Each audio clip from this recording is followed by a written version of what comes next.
The conference hall of the Golden Palace Hotel in Del City was decorated with white lilies and elegant golden ribbons. Sunlight streamed through the tall windows, creating a solemn atmosphere. At exactly 2 o'clock in the afternoon, the guests took their seats, waiting for the wedding ceremony of Hendrik Wilson and Kalmina Jackson to begin. Hendrik stood at the altar, tall and stately, in an impeccably tailored dark blue suit. His eyes betrayed a slight tension, which most of the guests attributed to pre-wedding jitters. Next to him stood 2 friends, who periodically patted the groom on the shoulder in a gesture of support. When the wedding march began, everyone turned toward the doors of the hall. Kalmina appeared accompanied by her father, the gray-haired Dr. Jackson, whose reputation in Del City was impeccable. The bride looked stunning in an ivory gown that elegantly accentuated her slender figure. A hand-embroidered veil cascaded to the floor, giving the impression of an ethereal being floating above the earth. The priest began the ceremony, and the hall fell into reverent silence. Hendrik and Kalmina stood facing each other, reciting their vows. I, Hendrik Wilson, take you, Kalmina Jackson. At that moment, the doors flew open with a loud bang. Standing in the doorway was a young woman in a tight-fitting black dress. Her face was contorted with anger and pain. She was holding an opaque bottle in her hands. "You liar, Hendrik!" she screamed, rushing toward the altar. "You promised me everything! You said you loved me!" The guests froze in shock. The guard at the door tried to stop the uninvited guest, but she deftly dodged him. Several people rose from their seats, not understanding what was happening. "Lucia, don't," Hendrik whispered, taking a step back. Lucia Brooks stopped a few steps away from the couple. Her slender fingers clenched the bottle so tightly that her knuckles turned white. "If I can't have you, no one will," she said with frightening calm as she unscrewed the cap. The next few seconds stretched into eternity. Lucia made a sudden movement with her hand, and the liquid from the bottle flew toward the newlyweds. The first drops hit Hendrik's face, and the air was filled with his terrifying scream. Kalmina instinctively raised her hands to protect herself, but the acid burned her wrists and neck. The hall erupted in panic. The screams of the guests, the sound of chairs being knocked over, and the cries of women created a chaotic symphony of horror. Lucia stood motionless, watching the result of her actions with a strange look of satisfaction on her face. Hendrik fell to his knees, covering his face with his hands. Blood seeped through his fingers.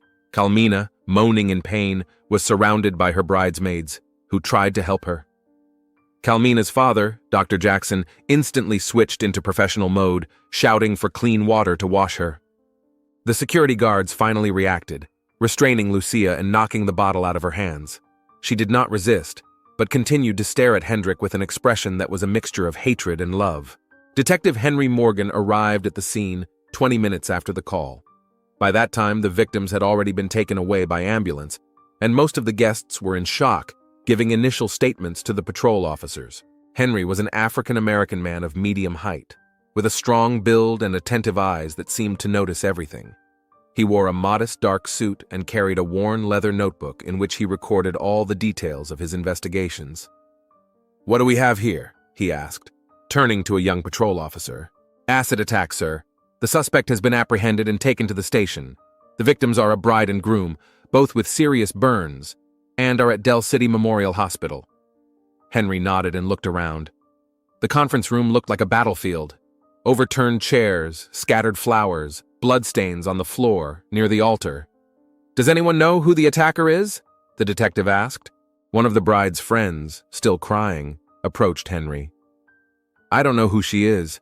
Hendrik seemed to call her Lucia, but Kalmina never mentioned her." Henry wrote down the information and continued questioning witnesses. Gradually, a picture emerged. A stranger had burst into the wedding and attacked the newlyweds for no apparent reason.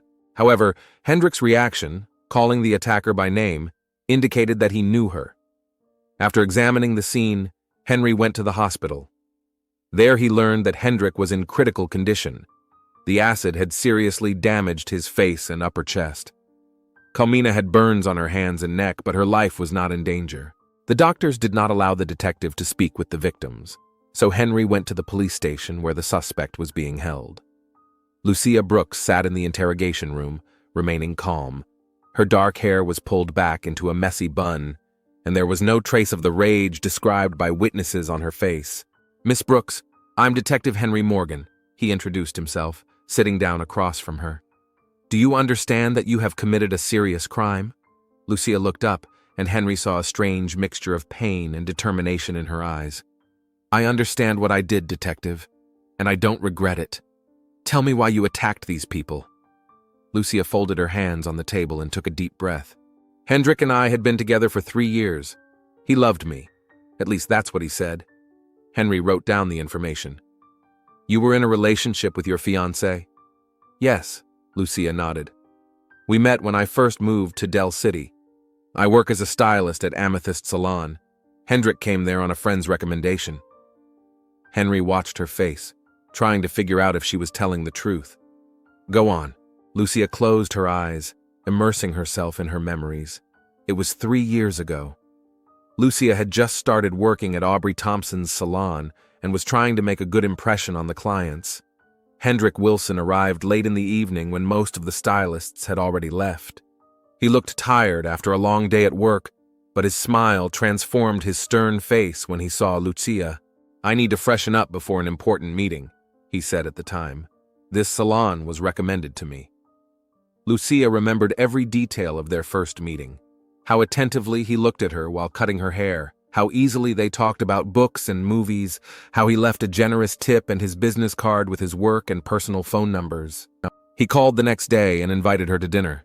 Lucia hesitated. She knew that relationships could be complicated for someone like her, but Hendrik was persistent and charming. Their first date was at a secluded restaurant on the outskirts of town. Hendrik was attentive and gallant, but Lucia noticed that he avoided crowded places in downtown Del City. "I value my privacy very much," he explained at the time. "In my profession, reputation means a lot." Lucia understood his concerns. Society was still prejudiced against relationships like theirs. She agreed to meet in secret, content with rare but intense moments together. The first year was filled with passion and discovery. Hendrik said he had never met anyone like her.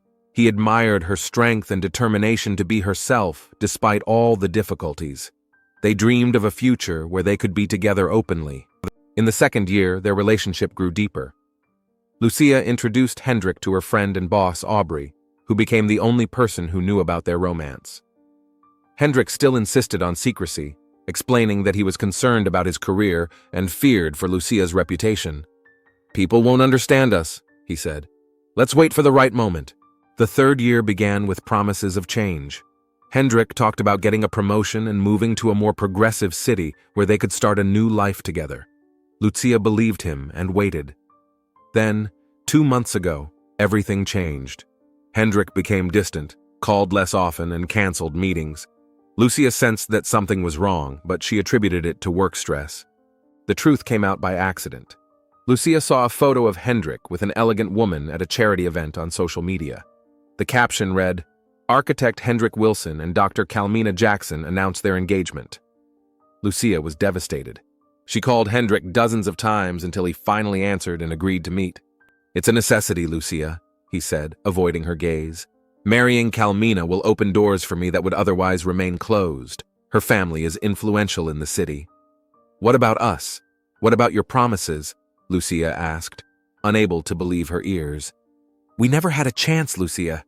It was a mistake. I can't risk everything I've built for this." He uttered the word "this" with such contempt that Lucia felt physical pain. 3 years of relationship, 3 years of love and hope, he had crossed out with one word. "If you tell anyone about us, I'll deny everything," he added before leaving. "No one will believe you, Lucia. Remember that." Henry listened carefully to Lucia's story, noting the details.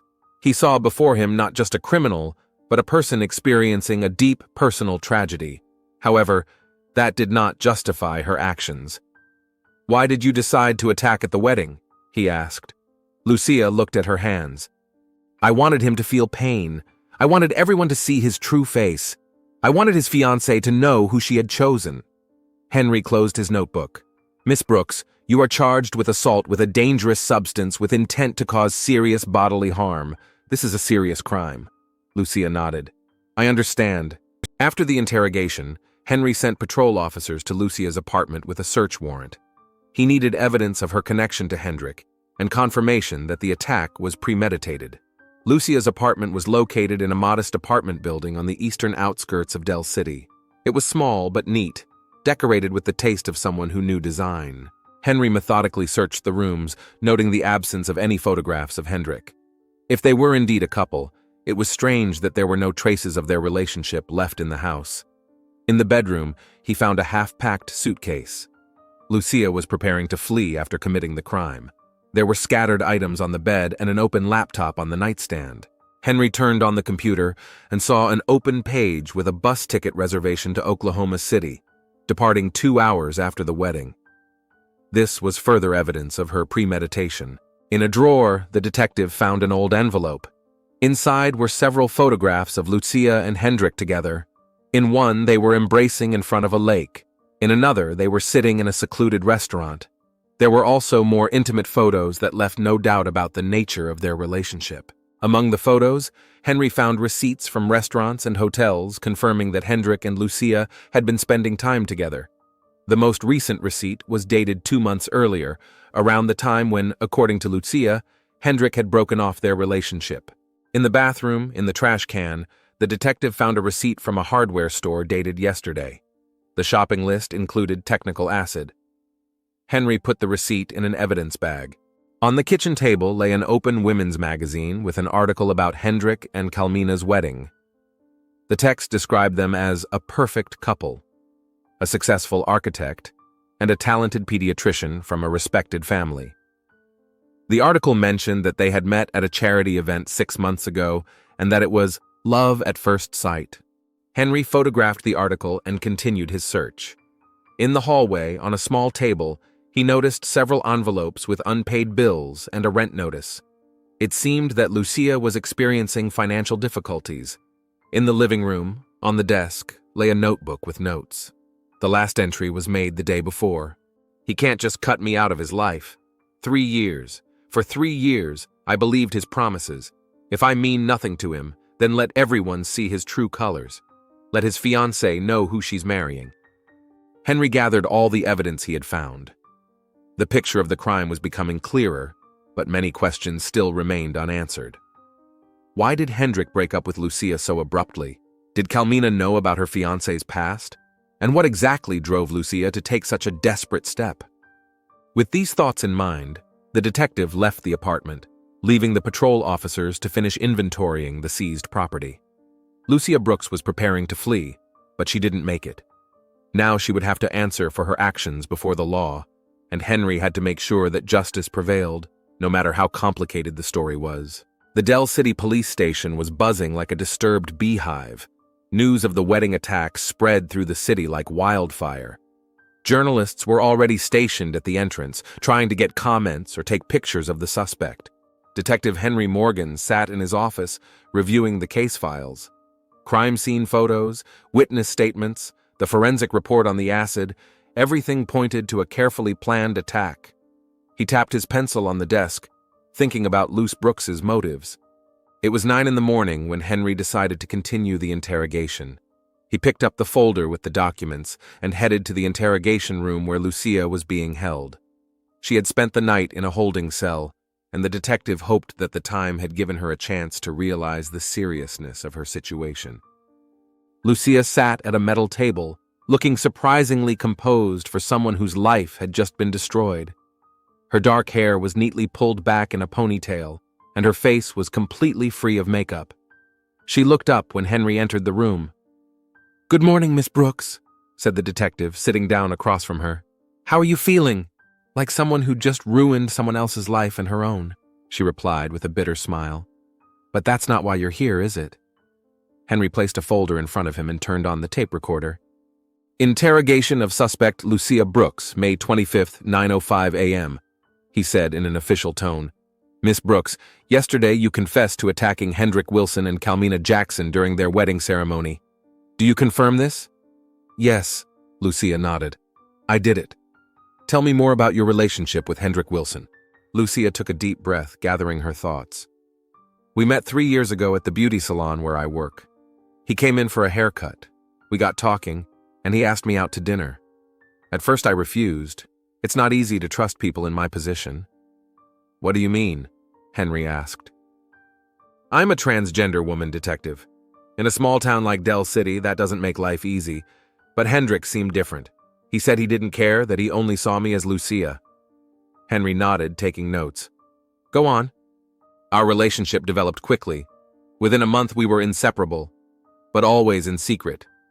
He never appeared with me in public in Del City, always neighboring towns, secluded places. He explained it as concern for my comfort, saying he didn't want me to face prejudice. Lucia paused, remembering. I believed him. He was so attentive, caring. He gave me gifts and helped me with rent when I was having financial difficulties. We planned a future together. He promised that when he became a partner in his architecture firm, we would move to New York or Los Angeles, where we could be together openly. How long did your relationship last? Henry asked. 3 years, 2 months, and 14 days, Lucia replied without hesitation. Until the day he came and said it was over, that he was engaged to Kalmina Jackson and was going to marry her soon. How did you react to that news? Lucia smiled bitterly. At first, I thought it was a joke. Then I begged him not to do it. I reminded him of all his promises, of our plans. But he looked at me as if I were something dirty, something he regretted. Henry saw her eyes fill with tears, but she quickly pulled herself together. He said it was an experiment, that he never took our relationship seriously, that marrying Kalmina was his real future, his chance for career advancement and respect in society. And you decided to get revenge. Not right away, Lucia shook her head. At first I just tried to get over it. Aubrey, my boss and friend, supported me. She was the only one who knew about Hendrik and me. But then I saw their wedding announcement in a magazine. There was a photo and they looked so happy. And an article that said they had met 6 months ago. 6 months. That meant he had been seeing both of us at the same time. He had lied not only to me, but to her too. Henry made a note in his notebook. This was an important moment. Confirmation that Hendrik had been leading a double life. What happened after you saw the ad? I lost it. I called him, begged him to meet me. He agreed, but only to tell me to stay away from him and Kalmina. He threatened that if I tried to contact her or tell anyone about us, he would destroy me. How? He has intimate photos of us. He said he would send them to everyone, my clients, my colleagues. He said he would tell everyone that Lucia faltered, that I had deceived him by hiding who I really was, even though that's a lie. He knew about me from the beginning. Henry nodded understandingly. Blackmail was a serious motive for desperate actions. And then you decided to get back at him this way? I didn't plan it right away. But when I saw the wedding date, something inside me broke. I thought, how can he just erase me from his life and start over? How could he be happy after what he did to me? I wanted him to feel at least some of the pain he caused me.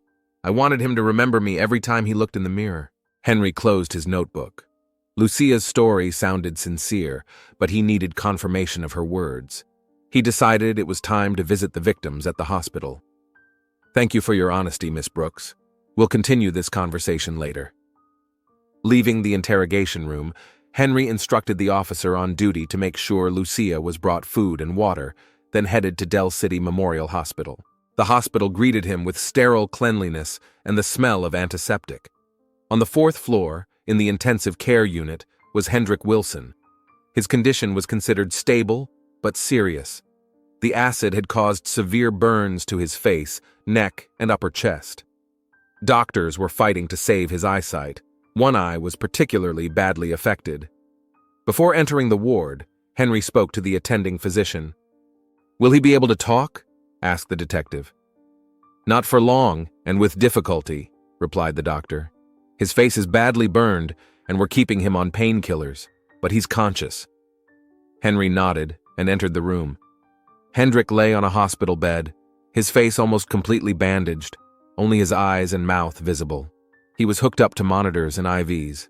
Mr. Wilson, I'm Detective Henry Morgan. I need to ask you a few questions about the attack. Hendrik nodded weakly. Do you know the woman who attacked you? Her name is Lucia Brooks. Even under the bandages, Hendrik's face tensed. No, I don't know her, he croaked with difficulty. Henry took out his phone and showed him a photo of Lucia. Are you sure? Witnesses claim you called her by name. Hendrik closed his eyes. She's a client from the salon. Just a client? Henry insisted. We have reason to believe you were in a relationship with Miss Brooks for 3 years. That's a lie, Hendrik whispered. She was obsessed with me. She stalked me. Henry made a note in his notebook. Hendrik denied the relationship, which contradicted Lucia's testimony and the evidence found. Mr. Wilson, we found photographs of you together in Miss Brooks' apartment. They are of an intimate nature. Is this also part of her obsession? Hendrik remained silent, his only visible eye darting around the room. I can see you're having trouble speaking, Henry said. We'll continue this conversation when you're feeling better. Get well, Mr. Wilson. Leaving Hendrik's ward, the detective headed for another wing of the hospital where Kalmina Jackson was being treated. Her condition was much better. The burns on her hands and neck were painful, but not life-threatening. She was able to speak and was fully conscious. Kalmina sat in a chair by the window, her hands bandaged and red burn marks visible on her neck. Next to her were her parents, a respectable couple in expensive clothes with tense expressions. Miss Jackson, I'm Detective Henry Morgan. I'd like to ask you a few questions about yesterday's incident. Dr. Jackson, Kalmina's father, stepped forward. My daughter has just been through a terrible attack. Could you postpone the interview? It's okay, Dad, Kalmina said quietly. I want to help. Henry nodded gratefully to her. Miss Jackson, do you know the woman who attacked you? Her name is Lucia Brooks. Kalmina shook her head. I've never seen her before. I didn't even know Hendrik had enemies.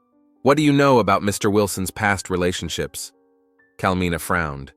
He said he'd been focused on his career for the last few years. He mentioned a couple of short-lived romances, but nothing serious. Henry made a note. It seemed that Hendrik had kept his relationship with Lucia hidden not only from the public, but also from his fiancée. When did you meet Mr. Wilson? 7 months ago at a charity event.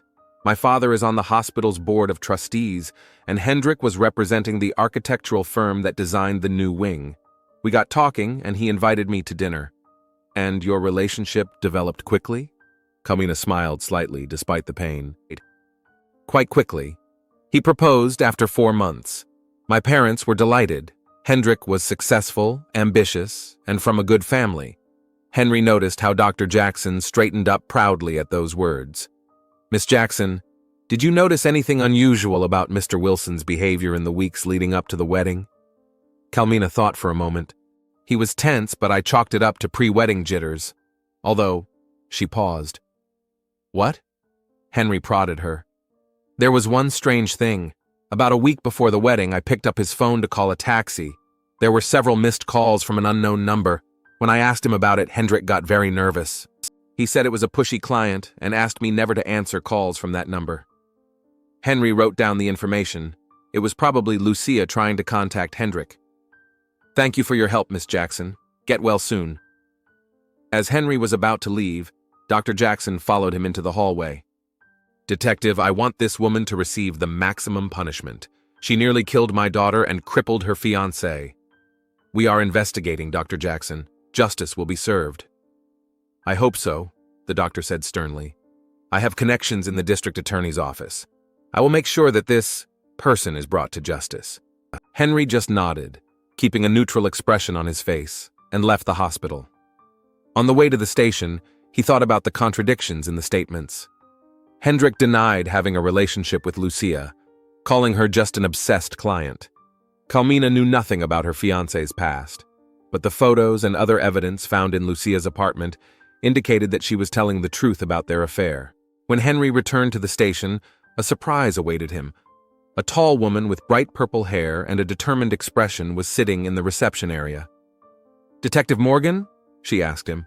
I'm Aubrey Thompson, owner of Amethyst Beauty Salon and Luce's friend. I was told you were working on her case. Henry nodded. Let's go to my office, Miss Thompson. When they settled into the small but tidy office, Aubrey got straight to the point. "I'm here to support Lucia, and to tell you what really happened." "I'm listening," Henry said, turning on the tape recorder. Lucia and Hendrik were indeed a couple for 3 years. I was the only one who knew about their relationship because Hendrik insisted on secrecy. At first, I thought he was just afraid of being judged. After all, Del City isn't the most progressive place. But over time, I realized that wasn't the only reason. What was it then? His ambition. Hendrik always talked about his big plans, about a career at a prestigious architecture firm, about social status. He used Lucia, her love, her support, her body, but never planned to build a future with her. Aubrey took her phone out of her bag. "I have proof of their relationship, photos, messages. Lucia often showed me the sweet things he wrote to her, how he promised they would be together. It was all a lie." She handed the phone to Henry, who scrolled through the photos and screenshots of their messages. Indeed, Hendrik's messages were full of tenderness and promises. "You are my only love. Soon we will be together officially. I will never leave you." "When did he break up with Lucia?" Henry asked. Henry. 2 months ago. She was devastated. She stopped eating and hardly slept. I was worried about her and even suggested she see a therapist, but she refused." "When did her condition change?" "About 3 weeks ago. She saw a wedding announcement in a magazine. Until then, I think she was still hoping that Hendrik would change his mind and come back to her. But that announcement? It was like the last straw." Aubrey fell silent, remembering. She tried to contact him. She called him. She wrote to him. Finally, he agreed to meet her. Lucia came back from that meeting in tears. She didn't want to say what had happened, but I heard her repeating, "He's threatening me. He's going to destroy me." Henry leaned forward. What did she mean exactly? Hendrik was blackmailing her. He had intimate photos of them.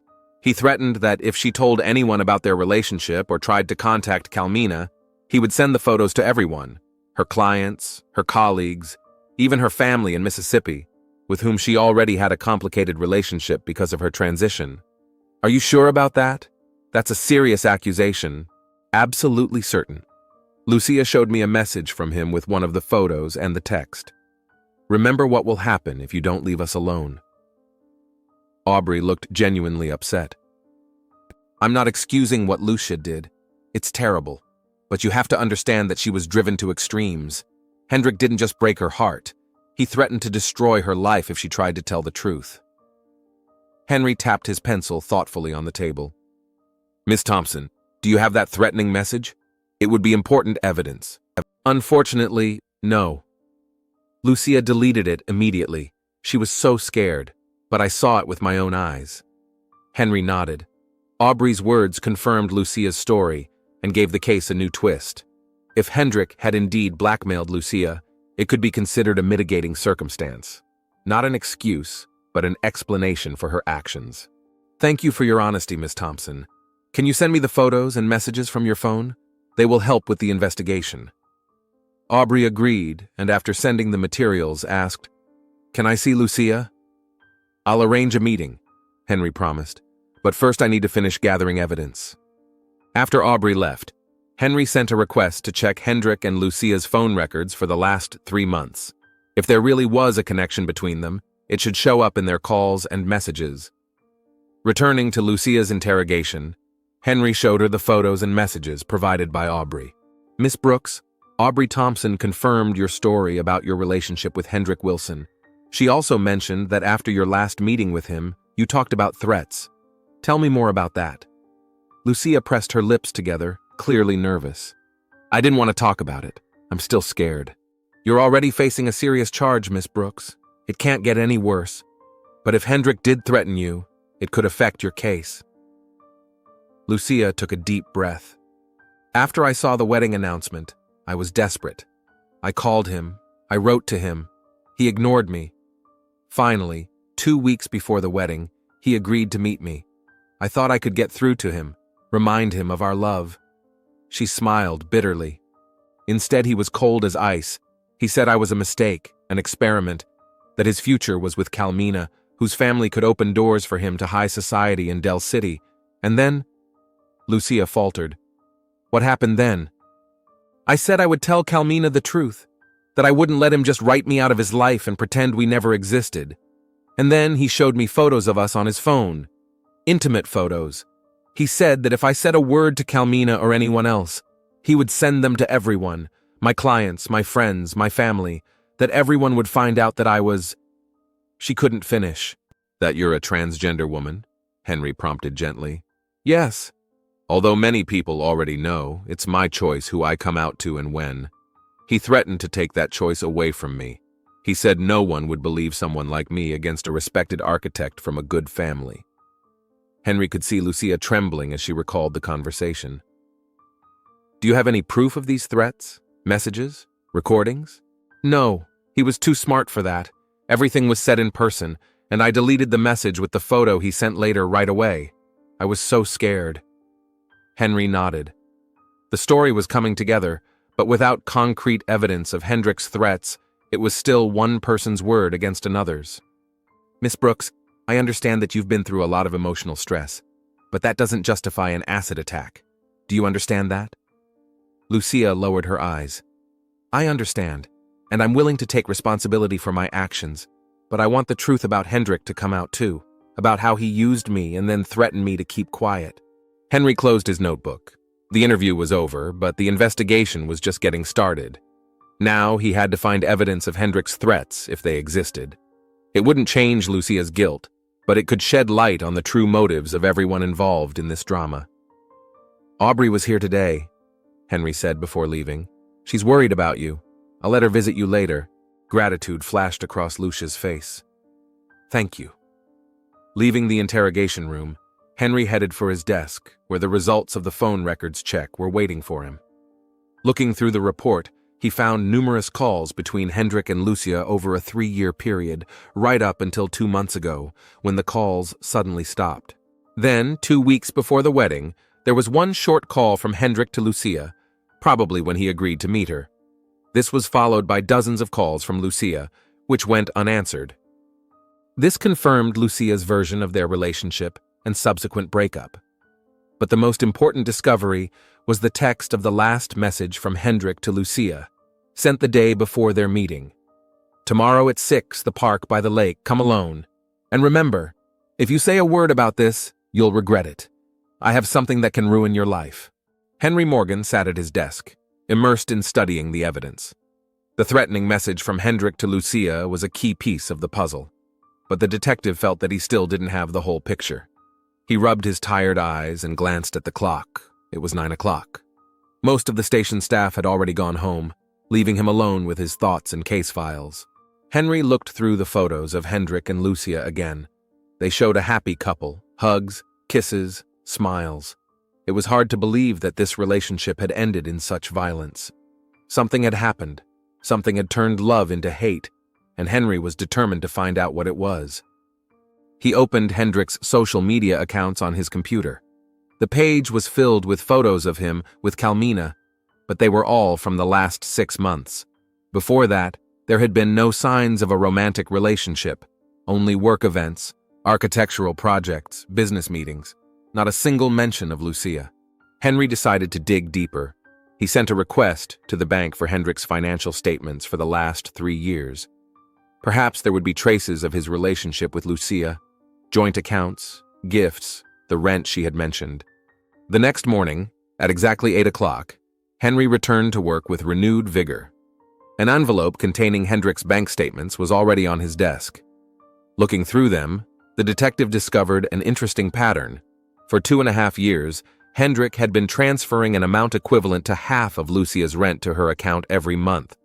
These payments stopped exactly 2 months ago, just when, according to Lucia, Hendrik had broken off their relationship.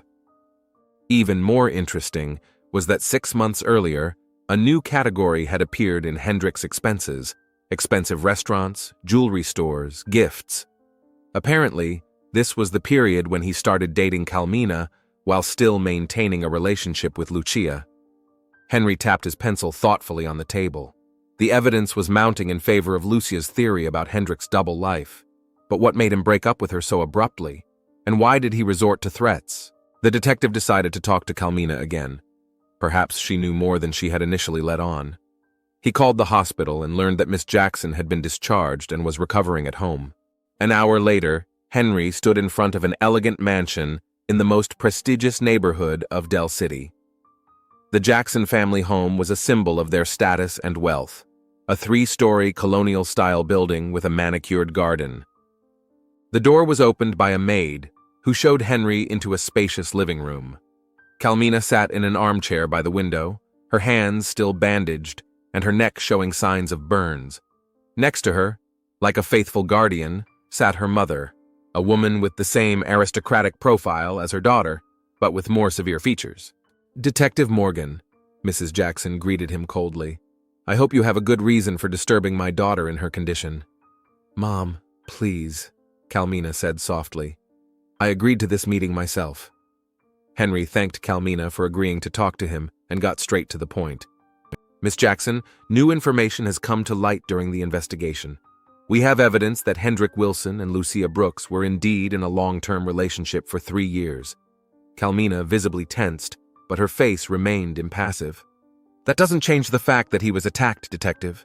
"No, it doesn't," Henry agreed, "but it may help us understand the motives. You said that Hendrik never mentioned any serious relationships in the past." Calmina looked at her mother for support. Mrs. Jackson nodded slightly. "Initially, yes," Calmina finally said. "But 2 weeks before the wedding, I began to suspect that he was hiding something." "What exactly aroused your suspicions?" "Strange phone calls, his nervousness. Once I overheard him talking on the phone in his office. He was furious, telling someone to stay out of his life and threatening to destroy them if they didn't leave him alone." Henry wrote this down. Calmina had probably overheard Hendrik talking to Lucia. "Did you ask him about it?" "Yes, but he dismissed it, saying it was a difficult client. I almost believed him, but then—" Calmina fell silent, her gaze clouding over. "Please continue," Henry urged her gently. "The day before the wedding, I found deleted messages on his phone. He forgot to log out of his email on our shared computer. There were letters from someone named L, begging him not to get married, reminding him of some promises, and Hendrik's replies, in which he wrote terrible things." "What kind of things?" Calmina swallowed. "That she was a mistake, that he never really loved her, that if she tried to contact me, he would release some photos that would ruin her reputation." I was in shock. I didn't know what to think. "Did you talk to Hendrik about this?" "I didn't have time. I planned to talk to him after the ceremony at the reception. I wanted to hear his explanation before jumping to conclusions, but—" Calmina gestured to her bandaged hands. Henry nodded understandingly. Calmina found herself in the eye of the storm, unaware of the 3-year relationship that had preceded her arrival in Hendrik's life. "When I read those letters, I began to wonder if I really knew the man I was about to marry," Calmina added quietly. "But it was too late to call off the wedding. All the preparations, the guests, the expectations of our families. I decided to talk to him first, to hear his side of the story." "And you had no idea that L was Lucia Brooks?" "No, I'd never heard of her. Hendrik never mentioned her name." Henry nodded thoughtfully. It seemed that Hendrik had carefully hidden his relationship with Lucia from everyone, including his fiancée. But why was he so afraid that the truth would come out?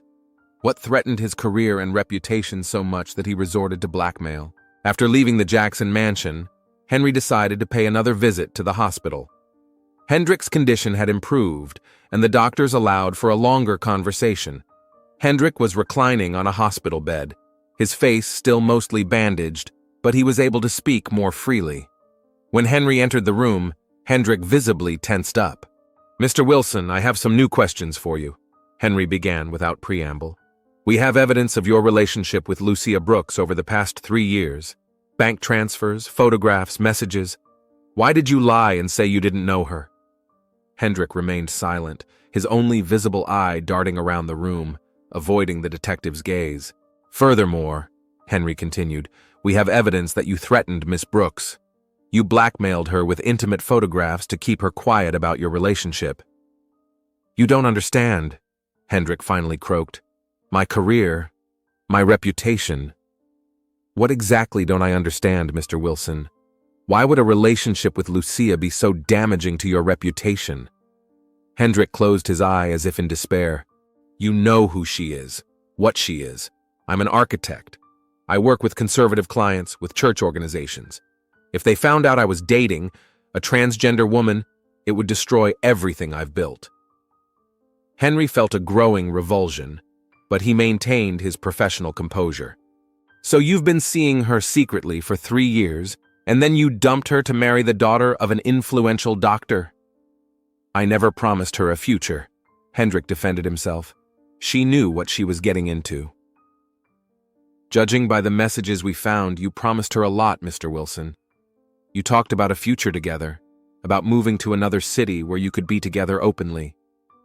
Hendrik turned away. I said what she wanted to hear. And then you threatened her to keep quiet about your relationship.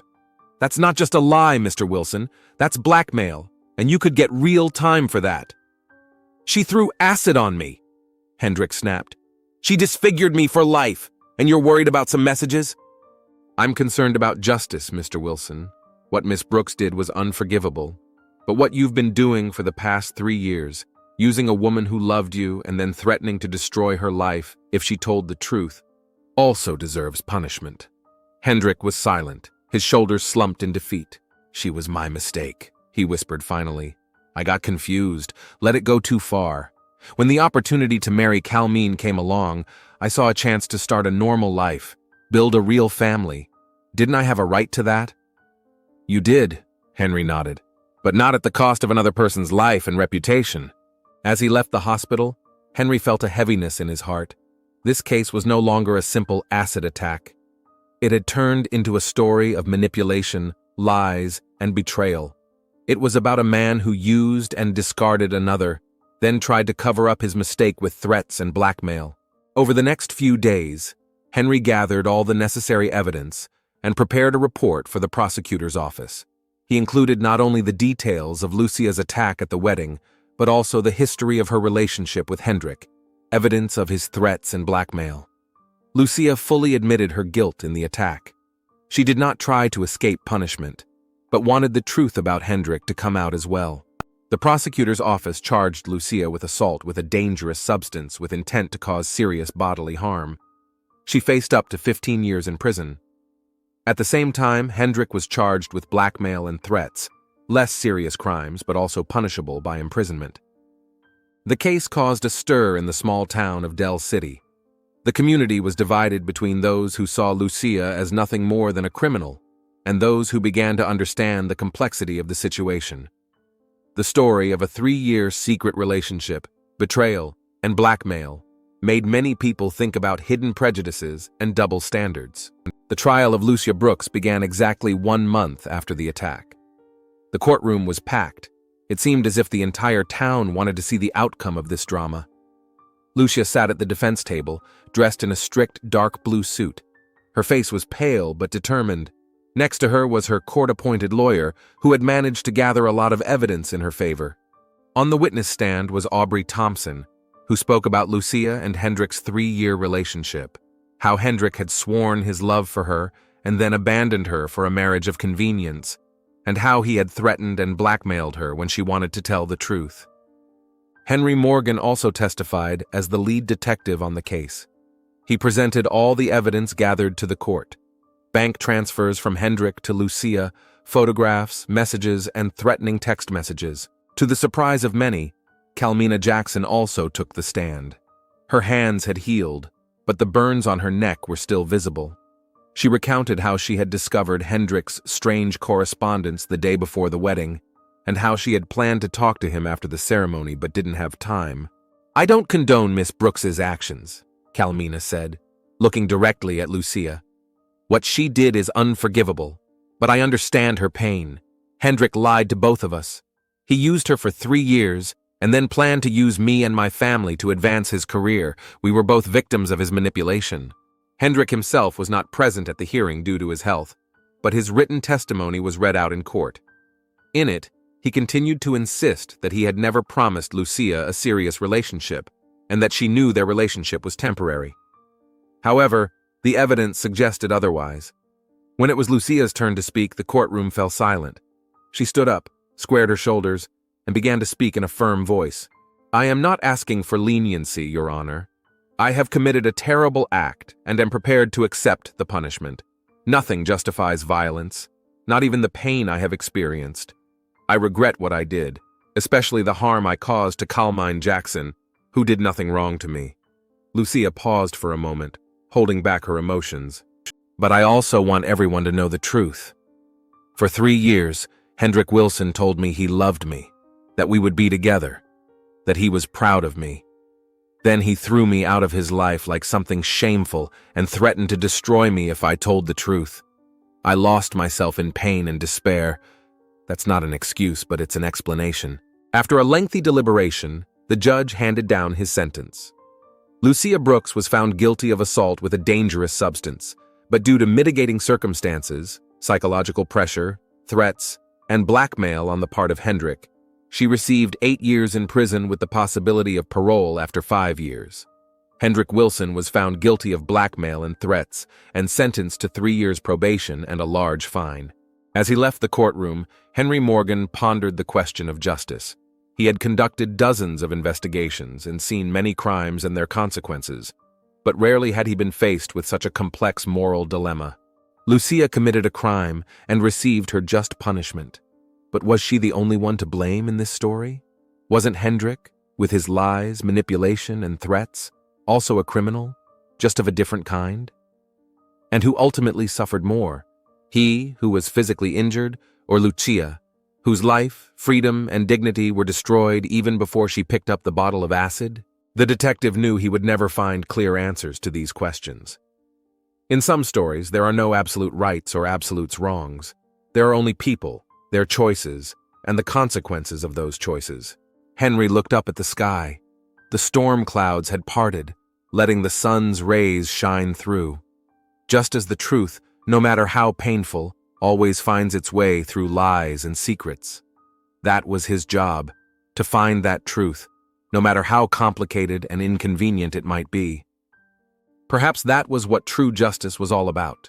Not punishment, but truth, allowing everyone involved in this story to see and acknowledge their role in the tragedy, their mistakes, and their consequences.